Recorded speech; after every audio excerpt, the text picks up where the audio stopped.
Olá pessoal, tudo bom? Hoje nós estamos aqui para falar de uma das áreas de decisão de uma empresa. Eu sempre falo para vocês que existem três grandes áreas de decisão de uma empresa. A primeira área de decisão é a decisão operacional, a decisão de capital de giro, que quando a gente olha num balanço, é assim, ó. Quando a gente observa num balanço, é aquele momento em que a gente pega o ativo circulante e o passivo circulante. Decisão de operação.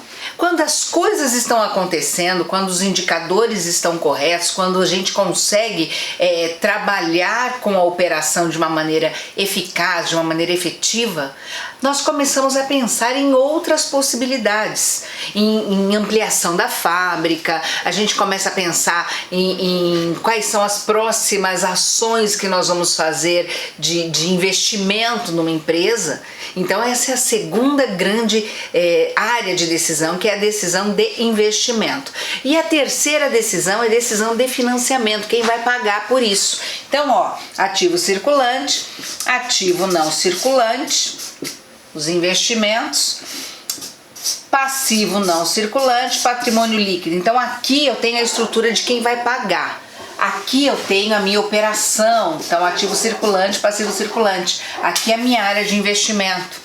Quando a gente está falando da área de investimento, existem algumas técnicas para que a gente consiga errar no papel. Quando a gente erra no papel, a gente não sente no bolso.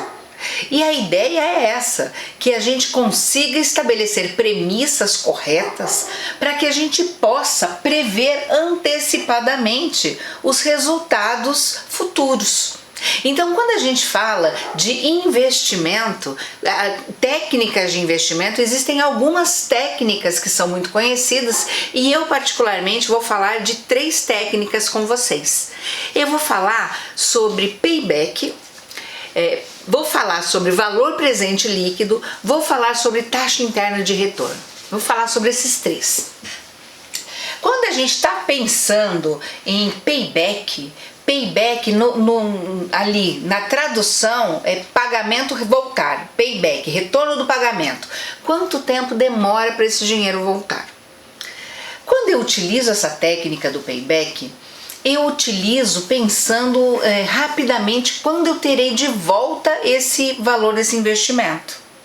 Então vamos supor, eu vou fazer um investimento hoje, setinha para baixo, porque investimento é saída financeira, num horizonte de 5 anos.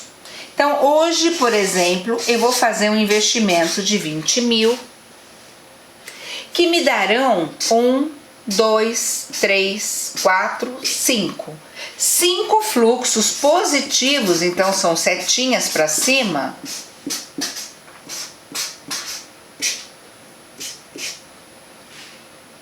de 6 mil.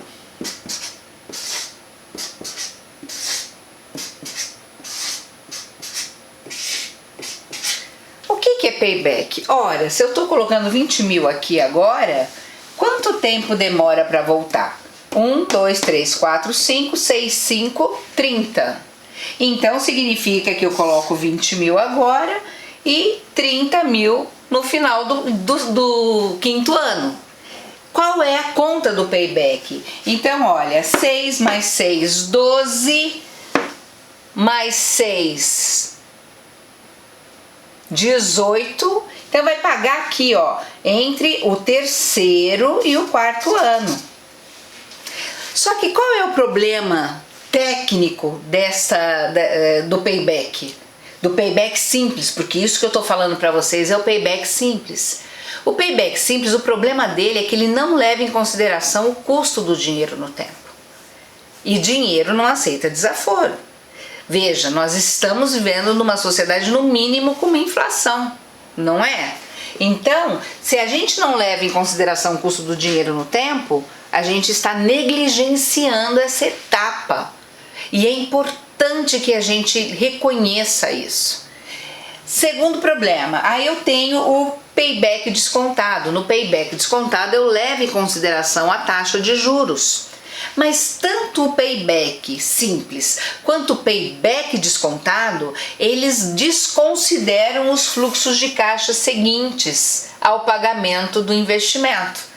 Então eu tenho que avaliar de que maneira isso pode me ser útil.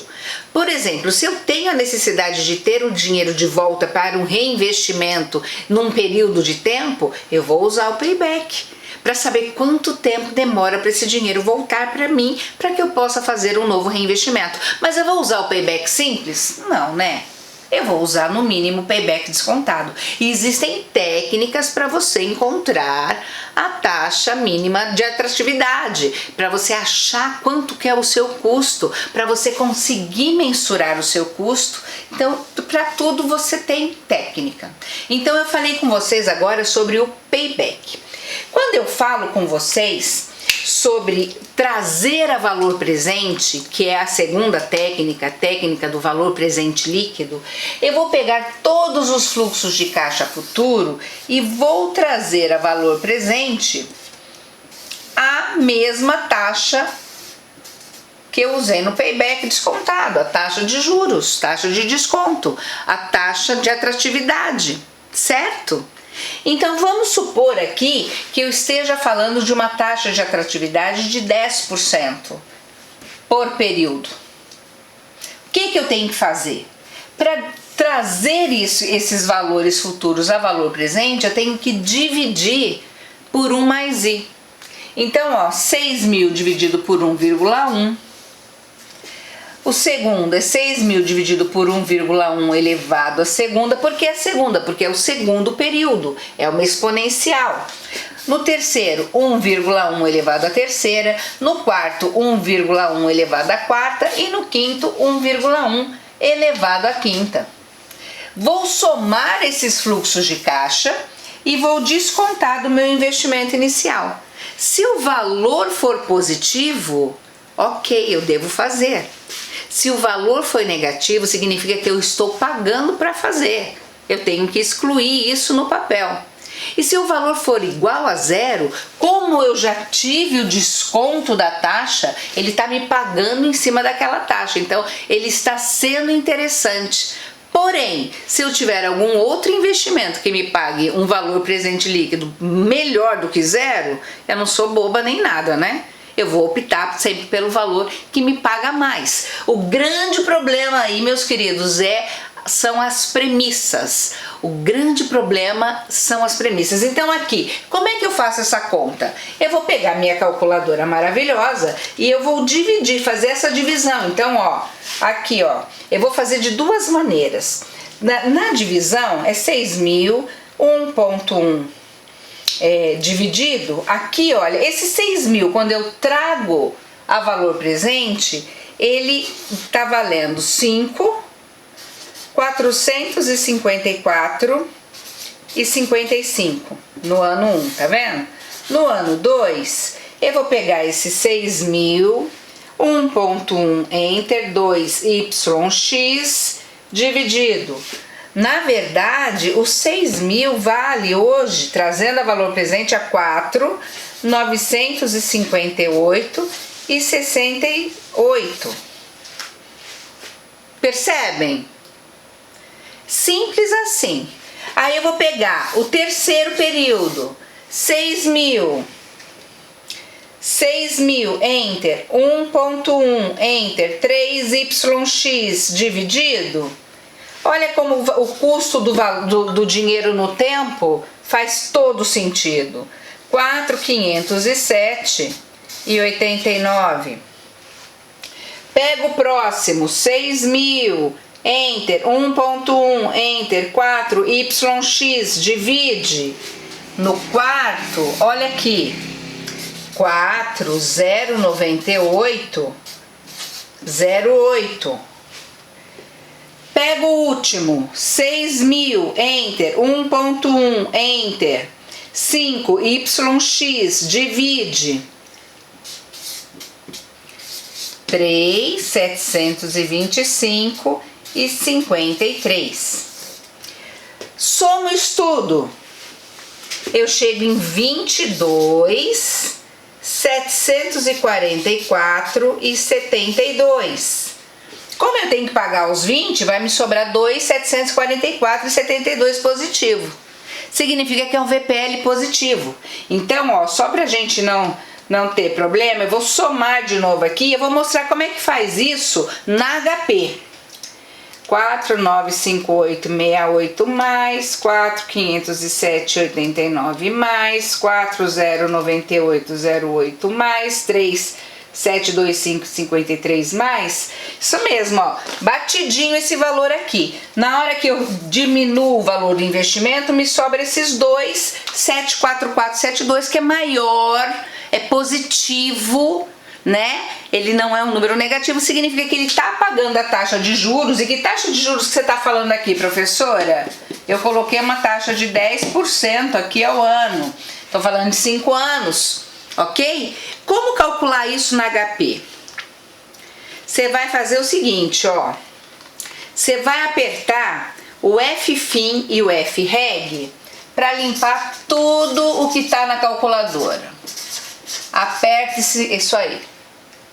Aí você vai colocar 20 mil, muda o sinal GCF0.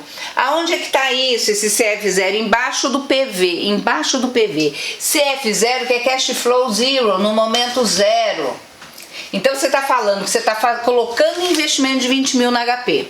Aí você vai fazer 6 mil GCFJ, que está, o GCFJ está embaixo do PMT. GCFJ. Por quantas vezes esse fluxo se repete? 1, 2, 3, 4, 5. 5 GNJ. 5 GNJ, que está embaixo do FV.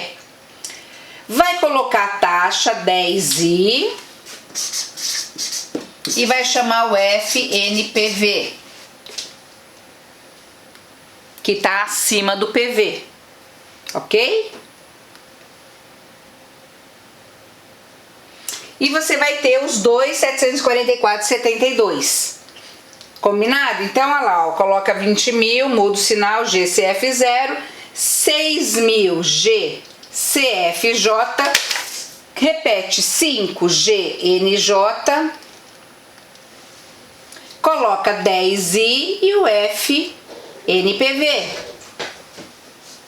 Batidinho, 2.744,72. Tá vendo? Então, o que a gente conclui disso?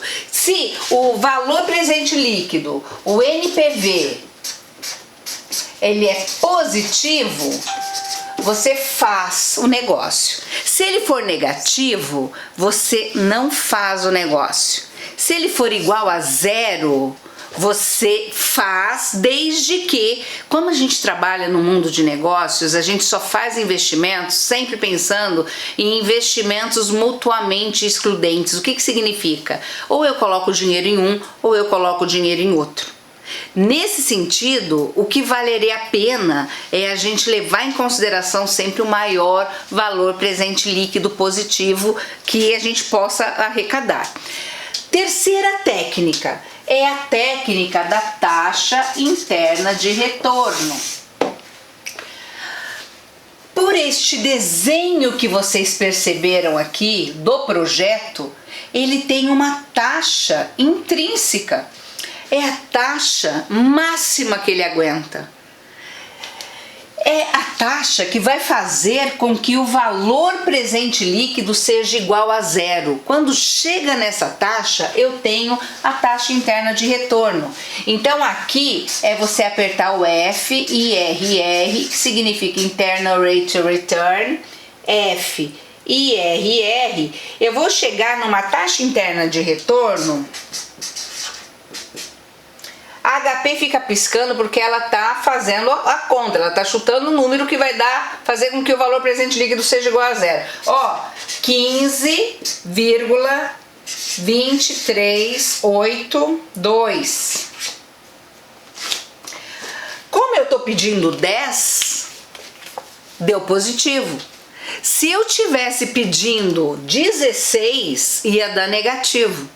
Então aqui tudo depende de qual é a minha taxa, a taxa que eu estou buscando no mercado, a taxa de atratividade que eu estou buscando diante desse cenário aqui.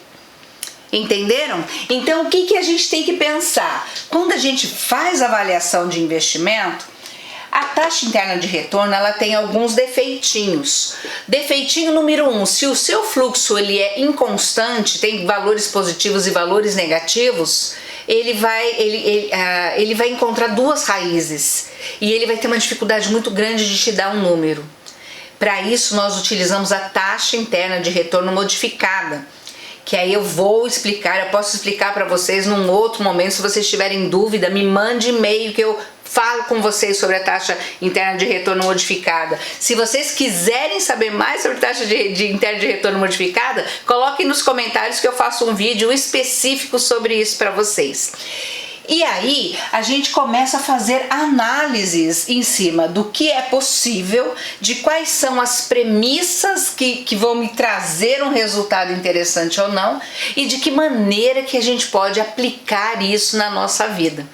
Veja, o mais difícil, na verdade, é você levantar os dados para que o seu investimento no papel esteja mais próximo da sua realidade, mais próximo de acontecer. Esse é o grande problema.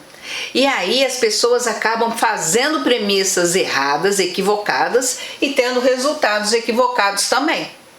Nós precisamos prestar muita atenção naquilo que nós levantamos como premissas. Isso é o mais relevante aqui. Combinado? Então, olha, falei com vocês sobre os três grandes campos de decisão e eu aprofundei aqui a decisão de investimento. Dentro da decisão de investimento, o que foi que eu falei? Eu falei sobre 3 técnicas. Falei sobre o payback, falei sobre VPL e falei sobre taxa interna de retorno. E qual que é o melhor? Eu sempre utilizo os 3 na hora de fazer uma avaliação. Por quê? Porque tem momentos em que eu quero saber quando é que o dinheiro vai me retornar para que eu possa fazer reinvestimentos. Tem momento que eu quero saber se vai ser rentável ou não, independente desse dinheiro voltar. E tem momentos que eu quero saber quais são as possibilidades. Será que é um investimento elástico? É uma área em que pode me trazer uma rentabilidade maior, uma rentabilidade menor? Então, você percebe que você tem que avaliar todas as variáveis e ainda levar em consideração as avaliações macro. Por exemplo, estamos num momento de crise. E aí? Em momentos de crise, o que nós podemos fazer? Quais são as premissas? O que você pode fazer? Você tem liquidez? Você não tem liquidez? Você está privilegiando liquidez ou rentabilidade? Você está tentando blindar os seus ativos? O que você está querendo fazer? E aí você consegue, com esses estudos, mapear e consegue blindar aquilo que você está fazendo. E você consegue ter uma assertividade maior dentro dos seus investimentos. Bom, essa é a dica de hoje. Nós falamos então sobre algumas técnicas de investimento, VPL, TIR e Payback. E se você quiser saber mais, não esqueça de badalar o nosso sininho, de nos seguir e de deixar os seus comentários aqui. Combinado? Beijocas carinhosas para vocês. Tchau, tchau.